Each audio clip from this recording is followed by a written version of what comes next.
Good day. I'm Wade Fox. I'm the host of Second Opinion. I want to welcome you to this session. We've got a very interesting guest today, and I've got a second person here as a guest that I'm going to introduce first. This is Miss Kathy Lynch. She's the new chair of the Western Republican Town Committee, and she's going to be helping me with some of the questions. With our main guest, which is Geoff Diehl, which is a member of the House here in Massachusetts, and is running for the Senate, the U.S. Senate, from the state of Massachusetts. Welcome here. Thanks, Wade and Kathy. Thank you both for joining me, or having me with you. Good to see you. Yes. We're glad to have you here. We think this is going to be a great session. I think we're going to start off with maybe learning a little bit about you. This is for our local area, of course, but tell us a little bit about your family and how you got to this position in life, and a little bit about your background. Sure. Well, first of all, I'm married to, my wife's name is Kathy Jo. She's from the town of Whitman, where we currently live. She grew up there, so I married into the town, and we have two daughters. They're 16 and 11.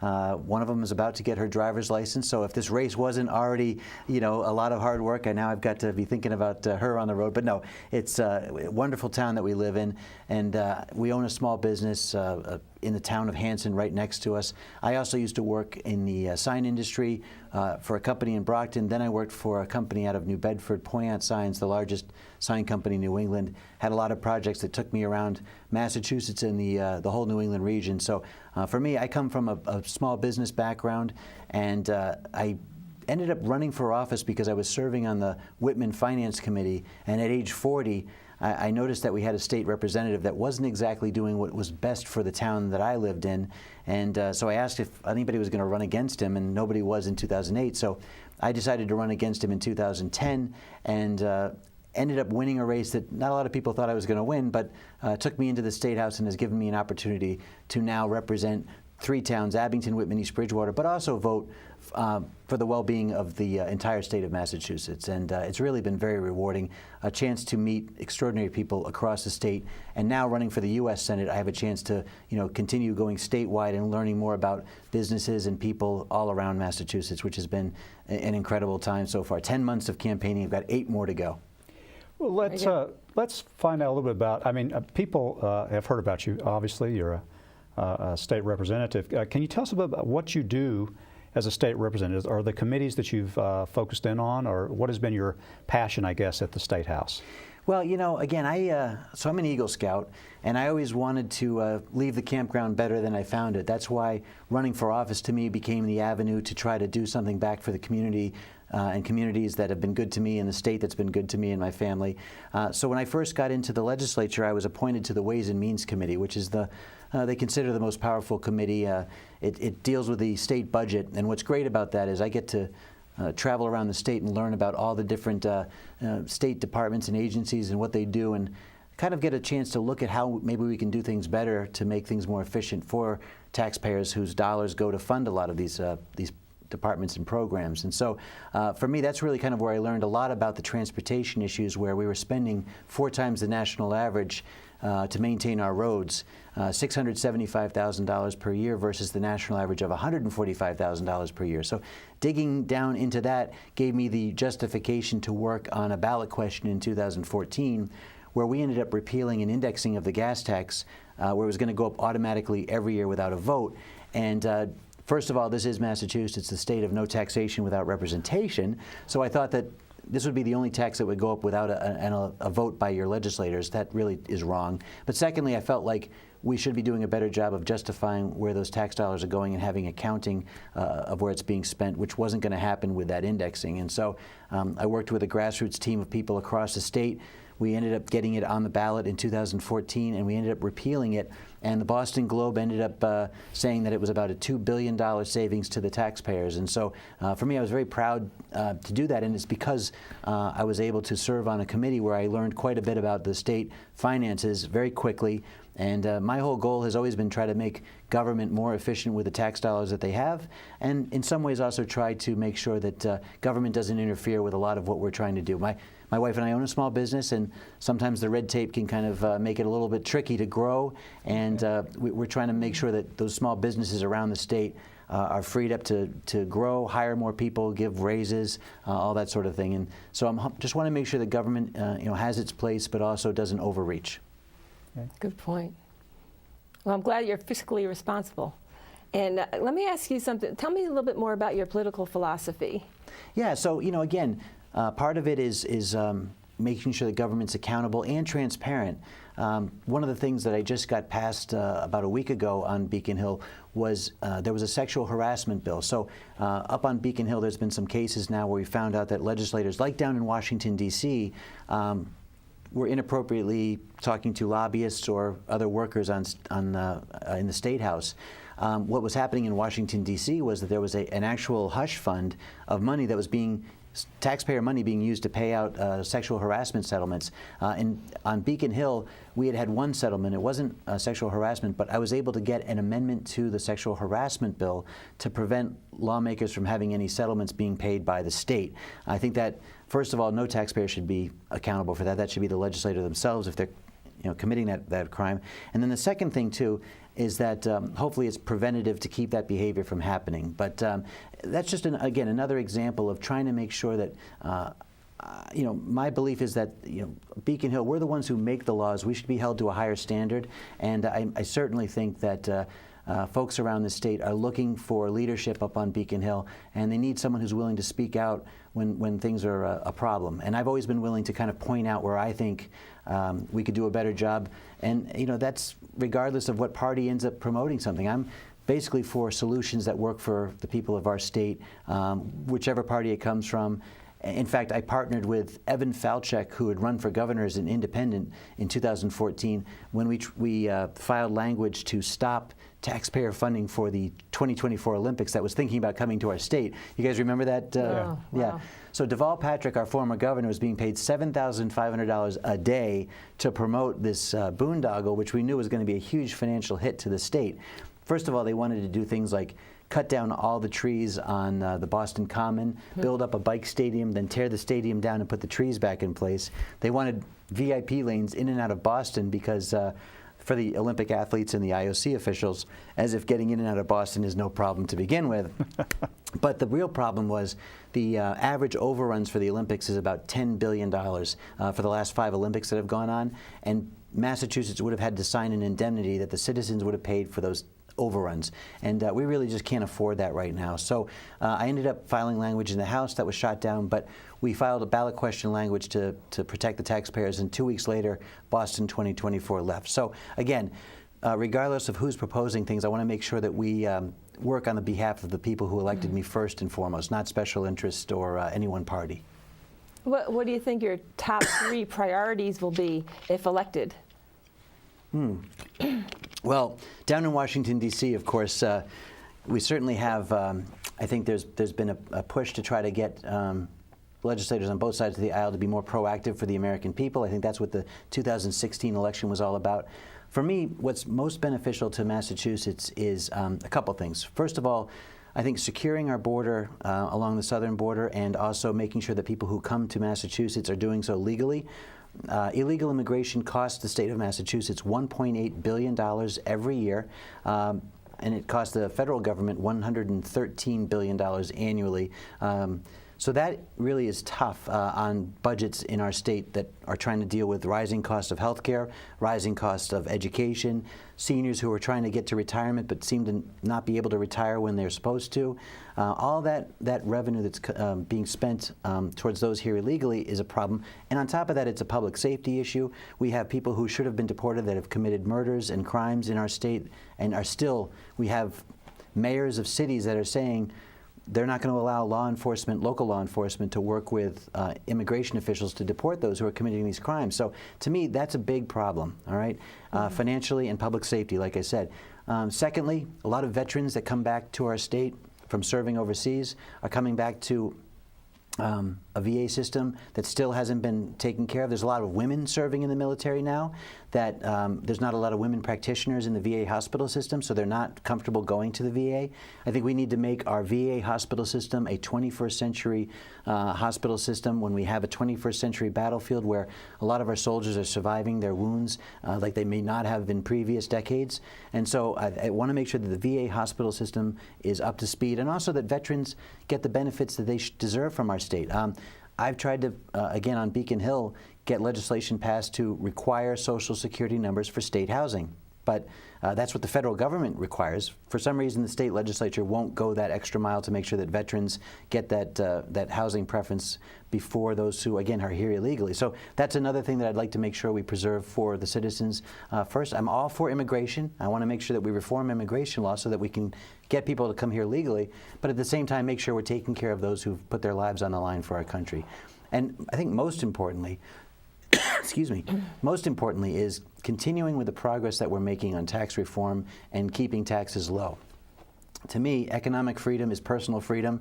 Remember the days when you could take, a family could take 2 weeks off in the summer and go somewhere, and now it just feels like households are getting stretched over and over again, whether it's the cost of homes or whether it's the cost of education, again, for retirement savings. You know, it feels like people are having a tough time making ends meet. And what we need to do is keep government from wasting our money and allow people to keep more of their money. So the tax reform bill that passed down in Congress recently, I thought was a huge step towards helping more Americans keep their money. The personal deductions doubled from $6,000 to $12,000. That's going to be fantastic in the next year as people start filing to get those returns from the federal taxes. But at the same time, corporations now are getting a break where they are paying a lower corporate tax rate and turning that around. And in Massachusetts, they are giving bonuses, they are giving pay raises, and we are seeing companies now reinvest in rebuilding their infrastructure here in our state. So 80% of Massachusetts residents are getting a tax cut based on that tax reform bill, which my opponent, Elizabeth Warren, voted against. That's one of the things, too, I want people to know. In November, they're going to get a choice between someone who has been actively trying to save them money, put more money in their wallets, and someone who has been voting in the opposite direction, someone who's seems to be more in favor of, she is in favor of open borders, she's in favor of government-run health care, and she's in favor of increasing taxes. These are her record, her voting record, and I'm going to let people know about this during this campaign. Do you think you'll be effective in this particular Senate position if you get in there? Yeah, Kathy, that's a great question. I mean, we actually have right now a congressional delegation that is all Democrats, 9 congressmen and women and 2 senators. And right now we have a Washington, D.C. that is Republican White House, Republican House, and Republican Senate. I will be the only elected official from Massachusetts down in Washington that will actually have a seat at the table in Congress, and I was the only Republican who supported the president in his 2016 election cycle. I will certainly have a relationship with the White House that benefits the state of Massachusetts. I think that is the bottom line. Who is going to have a seat at the table at a time when we're going to have some really important legislation financially affecting Massachusetts in the next year or two? Geoff, that's a great point you make, and I'm going to kind of deviate a little bit. I'm going to have to ask you a really hard question. And I'll just give you an example because I'm going back to one of your things about sanctuary cities and about immigration and so forth. It's hard for me to understand the sanctuary city concept of where a locale can defy federal law, which I think we kind of solved that, or at least we addressed that question some time ago. And now we've got not only pretty much lockstep, the Democratic Party saying sanctuary cities are great, and we don't have 100% Republicans saying that. So it's not clearly Republican versus Democrat. So when you go down there, you're faced with this because you're talking about that. How would you address sanctuary cities when, in fact, not all your Republicans are on the same page that you are? Right. Look, I think that the more information that you share with people, the more they can make an informed decision. And I'll tell you this, I just came back from El Paso, Texas. I spent time, I actually drove an hour east of El Paso to a place called Fort Hancock, where the border fence that they have down there stops. It actually was, the construction ended in 2009 when the President Obama took office. He cut the funding to continue it. when you have a border fence, when the Border Patrol will tell you this, that has these gaps, that's where human trafficking and drugs are brought across our border, and obviously illegal immigration happens. People are brought in. Oftentimes, they're waiting in the desert. They'll actually die while they're waiting to cross in the extreme heat. Sometimes they're in vehicles where, again, they're not given water and it's extremely hot. They'll die. So it's a safety issue for them. It's a safety issue for the people on the other side of the border who may be in the crossfire of a lot of immigration agents and Border Patrol trying to stop them from coming in. I've talked to ranchers who are affected by it. But the point is this. I went down there, I talked to this. Democrats down in Texas along the border agree that a border fence will actually allow us to regulate who comes into our country. Now, that's part of the solution to sanctuary cities, because we don't want to have criminal elements deported and then just coming back across a porous border. But the other thing, too, is supporting our law enforcement officers and our sheriff's departments. Sheriff Tom Hodgson from Bristol County has been very vocal about his support of the wall, but also saying that any elected official who is advocating for sanctuary city is basically breaching their oath of office to protect and defend the Constitution of the United States and the Constitution of Massachusetts, because our job is to work with federal agents to identify those here with criminal backgrounds and sending them back to their country of origin. And sheriff's offices, departments are where those people are held while on waiting deportation hearings. So the point is, you've got legislators now that have been trying to file bills and enact laws that will restrict sheriff's departments from even holding those who are supposed to be deported, basically allowing them to be released back into the streets and go to these cities in our state where local law enforcement then is not allowed to identify them and try to get them out of the country. That, like I said, financial cost and then public safety-wise is something that just boggles my mind as to why any politician would take the position that doesn't support benefiting the people that they were elected to serve. And so down in Washington, D.C., if people don't get with the program on either side, I will do my best to convince them, like I did with the gas tax ballot question, that perhaps they could think about this in a different way, and maybe, if they help us with a solution that makes our borders secure, they're going to help in a lot of other things, whether it's labor that's getting their workers that are getting their wages undercut by people working under the table that have come in here illegally. There's a lot of ripple effect that is happening with illegal immigration, whether it's people in schools who need more English as a second language instruction, and it's costing our school departments more time and resources than they can afford right now. And then again, housing, when housing is being taken by those who come here illegally. And by the way, some of the most famous people that sort of were here and should probably not have gotten public housing is the Tsarnaev brothers, who committed the Marathon bombing. It turns out that they said they were refugees from Chechnya, but they were flying back and forth to and from Chechnya regularly. That should have been red flagged. In fact, the president had that travel ban, which was a 6-month hold on travel, to look at our policy on dealing with people coming from states that had state-sponsored terrorism.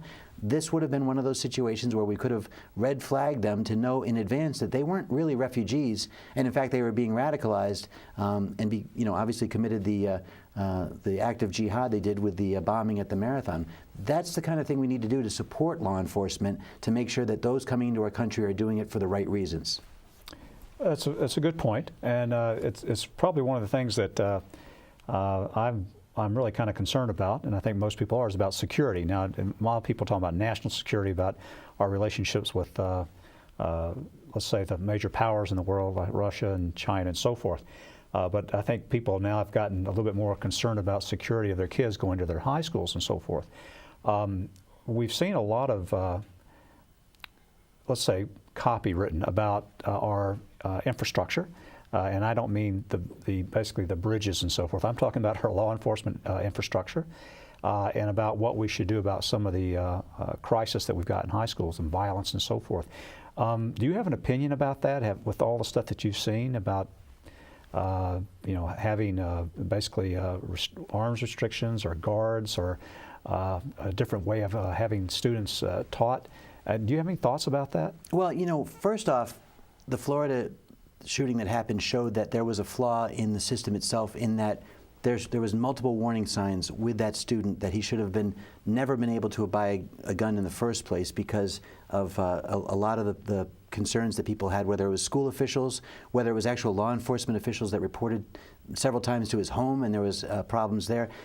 There should have been a lot of alarms that went off before he ever even purchased a gun and then committed the act that he did. Secondly, I think we've seen with another school shooting that happened recently, there was an armed law enforcement officer on the premises that was able to stop the perpetrator. And in Florida, we saw that law enforcement that responded did not even enter the building in a timely manner. So a lot of breakdown in the system that should have been in place to stop this to begin with. Again, in Massachusetts, we haven't seen major gun situations like this because we have laws that currently there is no gun show loophole in this state. People who are should be lawful gun owners are the ones that are purchasing these guns. So we have the system in place to make sure that any transfer of sale or of ownership of a gun is done lawfully, even at gun shows.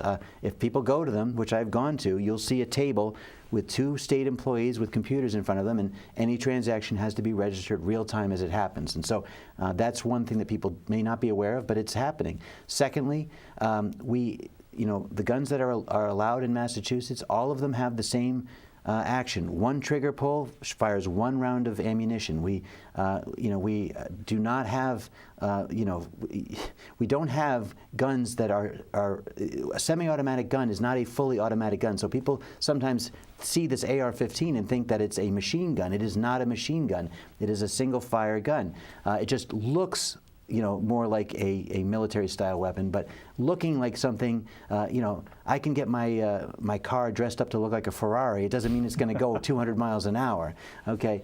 But that being said, it's a serious issue, and I think the state has also, we submit to federal databases to make sure there's no criminal activity in your past.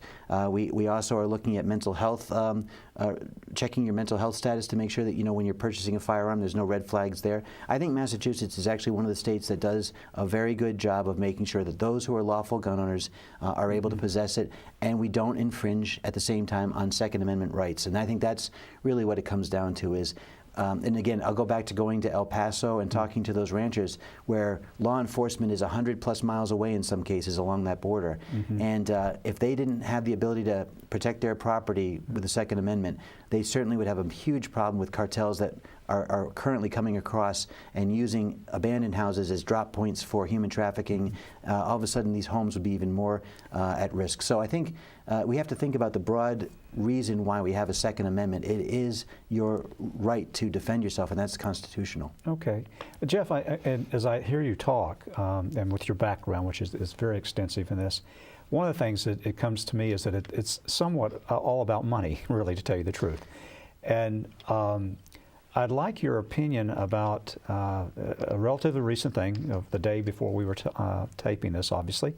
But we've got a Congress that's basically been kicking the government finances down the road little by little, with each side trying to use the next kick the can as a leverage point to make a statement in the upcoming elections, which is probably not the way to run a country. And now we've got... Or a household. Or a household. Right. And now there's this big, huge kumbaya meeting and that the House and the Senate have passed something, but yet I think a lot of people that voted for President Trump will look at this thing and say, well, besides breaking the bank, it's giving everything to the people we didn't want to give, and Trump's getting nothing, or at least some of the things that we thought he was going to get. So a little background on how you think that's going to work out, or how you would approach that. Yeah, it's really interesting. It seems that Congress looked at the tax reform bill, which is bringing a lot of new revenue into our country. It's repatriating trillions of dollars that was offshored before. We're seeing Apple recommit to taking some of their investments overseas back into the United States for expansion of their production here in our state, or in our country. And I think they're looking at all this future new revenue and saying, let's spend it now. You can't continue down this path when you have $21 trillion in debt as a nation. And by the way, each of our states also has unfunded pension liabilities, sometimes in the billions of dollars, including Massachusetts. Nobody can continue to kick this can down the road. Unfortunately, it's going to take legislators who say you have to eat some of the broccoli with a steak if you're going to remain healthy. And that's really been something that I've been trying to preach since I've been in office is we have to find ways to save money where we can cut spending or do things more efficiently, or let the private sector do something that the public sector was doing before. They usually find a way. Market forces tend to drive costs down and tend to create better technology and innovation. So I think the private sector has a strong place. Unfortunately, for 8 years under President Obama, we saw an expansion of government, including our health care.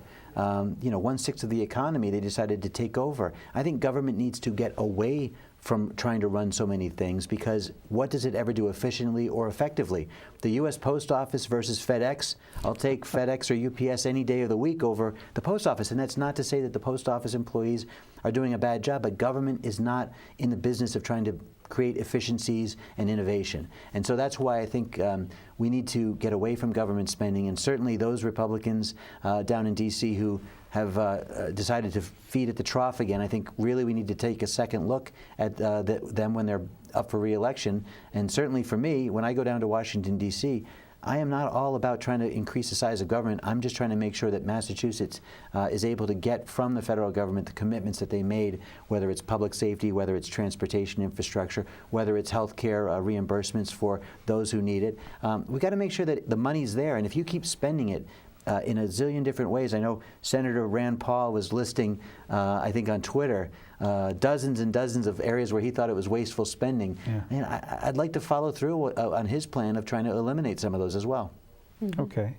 Well, Geoff, we've got a little time left, but as we go to the state convention, which is coming up, and then we go into the fall elections against, in the general election. What is it that you'd like us to remember about you when we go into the voting booth? Well, I think, again, this gets back to my original reason for running, and that is that I've looked at public service as a calling and not a career.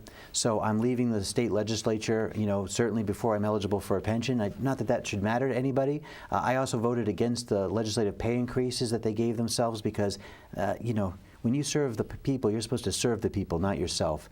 And that was $18 million annually that we could be using to put back towards, a sales tax holiday weekend, for example, that they decided to cut to fund this pay raise for themselves. So that's been my history on Beacon Hill.